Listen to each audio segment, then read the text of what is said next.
আসসালামু আলাইকুম। এখন শুনবেন সংবাদ শিরোনাম। সরবরাহ ঘাটতির কারণে সারা দেশেই জ্বালানি তেলের সংকট, পাম্পগুলোয় লম্বা লাইন।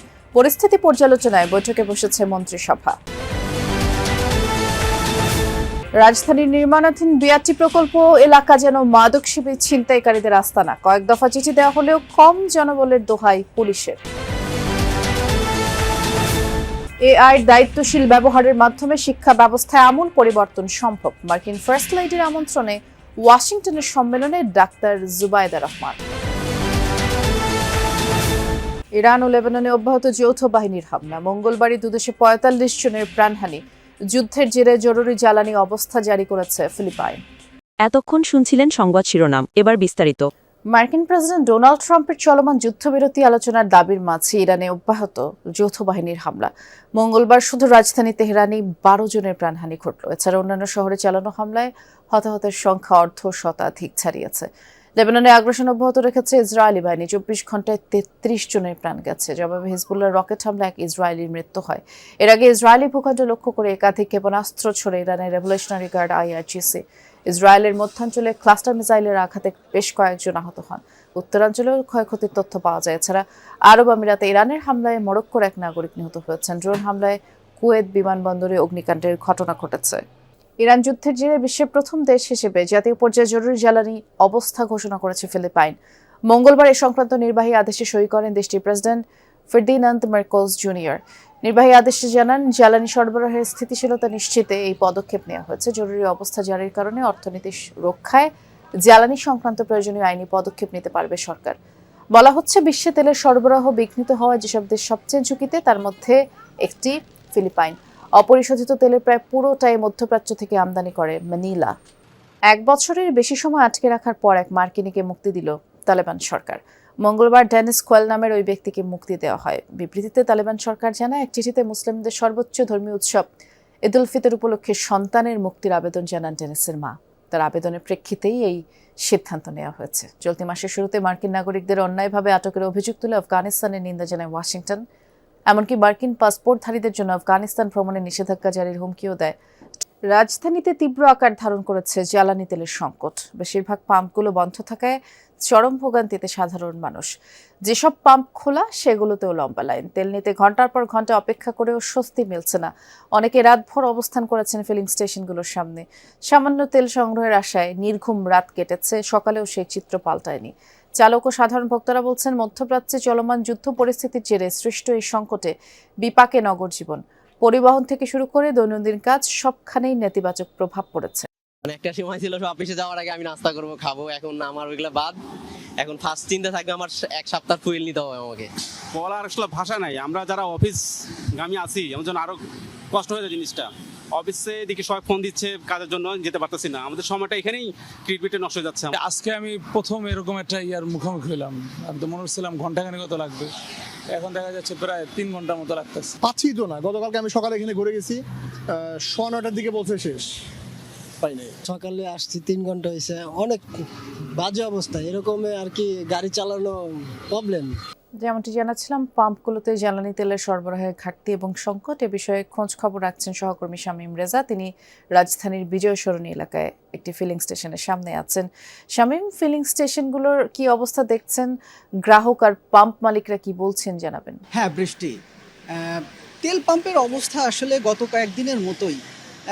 এই মুহূর্তে আসলে যারা এখন তেল পাচ্ছেন, জ্বালানি নিচ্ছেন যারা, তারা এখান থেকে আরও 3 ঘন্টা 3.5 ঘন্টা আগে এসে লাইনে দাঁড়িয়েছিলেন এবং তারাই এই মুহূর্তে আসলে এখন তাদের যে জ্বালানি তেল সেটা নিতে পারছেন। কিন্তু এর বাইরেও আসলে এখনো পর্যন্ত দীর্ঘ লাইনে আসলে প্রাইভেট কার এবং মোটরসাইকেল চালকরা দাঁড়িয়ে আছেন, যে লাইন আসলে মহাখালী পেরিয়ে গেছে। মার্কিন ফার্স্ট লেডি মেলানিয়া ট্রাম্প আয়োজিত fostering the future together global coalition সম্মেলনে বক্তব্য রেখেছেন বাংলাদেশের প্রধানমন্ত্রী তারেক রহমানের স্ত্রী ডাক্তার জুবাইদা রহমান। মঙ্গলবার মার্কিন পররাষ্ট্র মন্ত্রণালয় বিশ্বের ৪৫টি দেশের প্রতিনিধিদের অংশগ্রহণে এই সম্মেলনটি হয়। বক্তব্যে কৃত্রিম বুদ্ধিমত্তার দায়িত্বশীল ব্যবহারের মাধ্যমে শিক্ষা ব্যবস্থায় আমূল পরিবর্তনের উপর গুরুত্ব আরোপ করেন ডাক্তার জুবাইদা রহমান।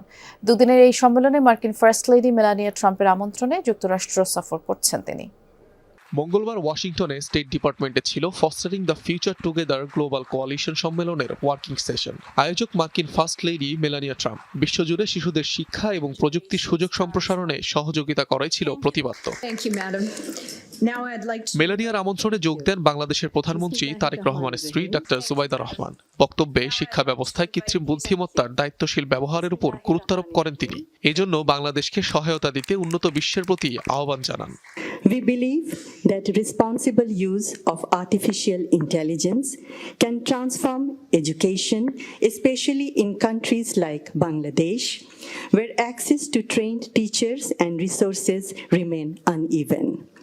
স্বাস্থ্যসেবা শিশুদের দোরগোড়ায় পৌঁছে দিতে বাংলাদেশ সরকার কাজ করছে, এমনটাও জানান doctor Zubaida Rahman. As a medical doctor, I'm deeply committed to ensuring accessible, quality healthcare for every child, focusing not only on treatment but on prevention from the earliest stages of life. বক্তব্যের শেষে ফার্স্ট লেডি মেলানিয়া ট্রাম্পের প্রতি কৃতজ্ঞতা প্রকাশ করেন তিনি। জানান শুধু জাতির নয় বরং শিশুদের শক্তিশালী ভবিষ্যৎ গঠনেও কাজ করছে Bangladesh. In closing, I express my heartfelt gratitude to the Madam First Lady of the United States. দুদিনের সম্মেলনে অংশ নিচ্ছেন বিশ্বের ৪৫টি দেশের রাষ্ট্র ও সরকার প্রধানের সহধর্মিণীরা। বুধবার ৪,০০০ কোটি টাকার বিআরটি প্রকল্প এখন মাদক সেবক আর ছিনতাইকারীদের আস্তানা। অর্ধনির্মিত অবকাঠামোগুলো ব্যবহার হচ্ছে তাদের আশ্রয়স্থল হিসেবে।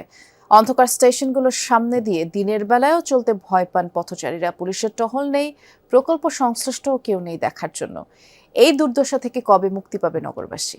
সহকর্মী তানফির সিদ্দিক টিপুর ২ পর্বের ধারাবাহিকের আজ শেষ পর্ব দেখবেন। ছবি তুলেছেন আরেক সহকর্মী লুৎফর রহমান। কিছু টুকাই পুলাই পান আইসা গাম খায় আর এইগুলা সব কইলা কইলা নিয়ে যায় নিজের মন মতো। কেউ কিছু দেখার মতো কেউ নাই। বিআরটি প্রকল্পের অধীনে এই স্টেশনের কাজ শুরু হয়ে আর শেষ হয়নি। এখন টোকাই, মাদকসেবী আর ছিনতাইকারীদের দখলে।